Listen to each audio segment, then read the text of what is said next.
Good morning, all of you, respected listeners, dear listeners. जैसा कि हमने अभियान चला रखा है, सोशल साइंसेज में चाहे लॉ हो, पॉलिटी हो, पॉलिटिकल साइंस हो, इकोनॉमी हो, सोशल साइंसेज पर जितना कुछ बन सकता है रिसर्च के रूप में, जनवाणी बनने का, पब्लिक वॉइस बनने का प्रयास किया जा रहा है। पब्लिक की तरफ से ये मांग पत्र प्रस्तुत किए जा रहे हैं, सुझाव पत्र प्रस्तुत किए जा रहे हैं, शोध पत्र प्रस्तुत किए जा रहे हैं। मैं आज भारतीय पत्रकारों और पत्रकारिता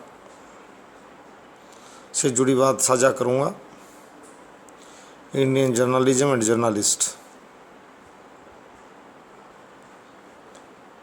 एक से एक बहादुर पत्रकार कार्य कर रहा है, पर कुछ मैं 7 सुझाव भी साझा करूंगा जो सुधार की आवश्यकता है। निष्पक्ष, निडरता और सत्यनिष्ठा व प्रश्न चिन्ह ना खड़े हों। अगर एक पत्रकार की चारित्रिक गिरावट से पूरी पत्रकारिता पर आँच आती है, विश्वास टूटता है जनता का, तो अच्छी बात नहीं है। 2 सुझाव मैं देना चाहूँगा। एग्जिट पोलिंग लगभग बंद कर दी जाए। बार बार पत्रकारिता को शर्मिंदगी झेलनी पड़ती है और रिसर्च इंस्टीट्यूट्स बहुत है, यूनिवर्सिटी में पॉलिटिकल साइंस के बहुत बड़े डिपार्टमेंट्स हैं, वो सर्वे कर लेंगे, सुझाव दे देंगे, आंकड़ा दे देंगे। अगर ज़्यादा ज़रूरत होगी तो ज़्यादा पत्रकार सीधा भाग न लें। पिछले दिनों जो एग्जिट पोलिंग की गई थी वो लगभग नकारा साबित हुई और आम आदमी पार्टी के जो संयोजक हैं वो व्यंग्यात्मक लहजे में इनके कई बार एक प्रकार से इनको बेइज्जत भी करते रहे। मैं अगर सीधा कहूँ तो यहाँ तक सुझाव देते हैं कि यदि आपको नहीं आता तो आप क्यों करते हो। और मैं भी ये कहूँगा इनको एक साथी के नाते कि वो एग्जिट पोलिंग में न जाएं। आपके पूर्वानुमानों का समय निकल चुका है। कौन सी पोलिंग ने कहा था बसपा 1 सीट लेकर आएगी उत्तर प्रदेश में? मैं आज ये ही दावा कर रहा हूँ, और यदि किसी ने किया हो तो वो अपनी नाम भी आकर ले ले चैनल पर। ग्राम पंचायत कोहड़वास चैनल की संरक्षक है झुंझुनू राजस्थान, तो वहाँ आकर अगर कोई ऐसा कोई हो पत्रकारिता समूह है जिसने इस तरह का दावा किया और वो उसका स्टिक निकला, तो अपनी नाम आकर ले ले। दूसरा, पंजाब कांग्रेस की 17 सीट किसने दिखाई थी? चन्नी की इतनी बड़ी हार किसने दिखाई थी? प्रकाश सिंह बादल की किसने दिखाई थी लांबी से, जब बहुत लंबे समय से विजेता रहे हैं? तो एग्जिट पोलिंग बंद की जाए। आप पत्रकारिता एक बहुत ही निडरता से भरा कार्य है।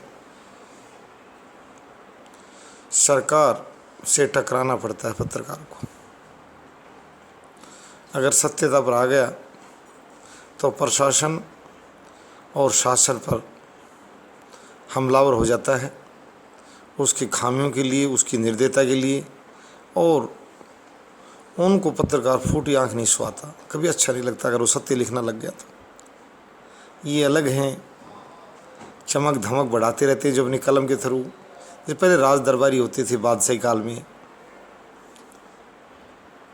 वो उन लोगों को मैं पत्रकार मानता भी नहीं हूँ। वो किसी पार्टी की प्रेस में काम करते हैं और उस पार्टी के लिए लेखन काम करते हैं। वो लेखक उस पार्टी के लेखक हैं, अपने आप को स्वतंत्र और निष्पक्ष प्रेस का भाग न कहें। ये मैं उन लोगों से, मुझे कोई शिकवा नहीं है जो अपनी पार्टी के लिए लिखते हैं, काम करते हैं, उनकी पार्टी के कार्यकर्ता हैं। कई बार ये भी सुनने में आता है कि ये लिखें क्यों नहीं, इनके इस अखबार का जो मालिक है वो अमुक पार्टी का राज्यसभा सांसद है, उसको पुरस्कृत किया गया है।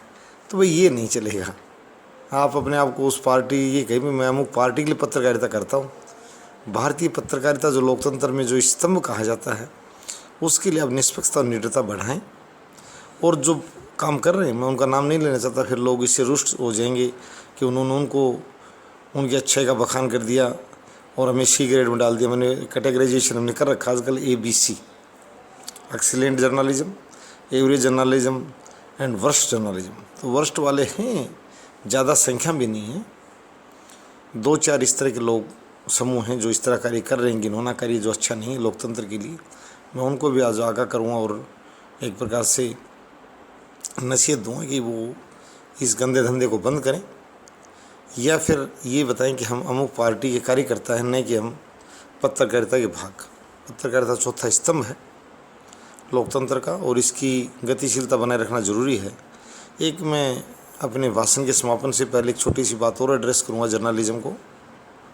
अच्छे पत्रकारों को भी कहूँगा कि चुनाव में भी हमारे जातीय गणना की जो कई दल मांग रहे, जातीय आंकड़े उपलब्ध ही नहीं है। किसी चुनाव कार्यालय में ये आंकड़े नहीं हैं कि अमुक क्षेत्र में कितने मतदाता किस जाति के हैं, किसी भी नहीं है। तो ये फर्जी आंकड़े पेश न करें जो लिखते हैं अखबारों में कि उस जाति के इतने। पहली बात तो लोकतांत्रिक व्यवस्थाएं शोभा ही नहीं देती जातिगत बातें ज़्यादा करना कि इतना प्रतिशत उस जाति के, इतने मुद्दों पर चर्चा की जाती है। और ये राजनीतिक दल जो मुद्दे लेके आते हैं उनको प्रसारित करें और सत्ता आने के बाद जो कार्य न करें तो उनकी घोर आलोचना करें। ये पत्रकारिता का भाग है। अच्छे कार्य के लिए पुरस्कृत करें, उनके पक्ष में लिखें। तो मैं ये बताना चाहूँगा कि ये जातीय जो आंकड़े किसी पत्रकार और पत्र द्वारा भविष्य में इनके पास कोई आंकड़े उपलब्ध नहीं और ये फ्रॉड कार्य माना जाएगा। मैं फिर बता देता हूँ, कई बार कुछ लोग पीछे से इनको गाली गलौच भी करते हैं इस मामले को लेकर। तो मैं कहूँगा साथियों से कि ये भी घिनौना अपराध अपने हाथ में न लें कि जातिगत आंकड़े हैं नहीं और ज़बरदस्ती आंकड़े लेकर खड़ा होना, तो ये उचित नहीं है। अभी कहीं उपलब्ध नहीं है कि किस जाति के मतदाता कहाँ कितने हैं, तो ये बेकार में न लिखी जाए किसी भी कलम द्वारा और एग्जिट पोल से बाहर आ जाए। और बाकी सुचारू रूप से कार्य चल रहा है, लोकतंत्र गतिशीलता दी। मैं भी 2 बातें साथियों साझा की हैं, अगर कहीं कोई कमेंट देना हो। और मैंने पहले कहा है कि ये पंजाब में कांग्रेस और उत्तर प्रदेश में बसपा का अगर किसी का आंकड़ा ठीक बैठा हो एग्जिट पोल द्वारा तो वो आकर और अपना पुरस्कार ले सकता है। धन्यवाद।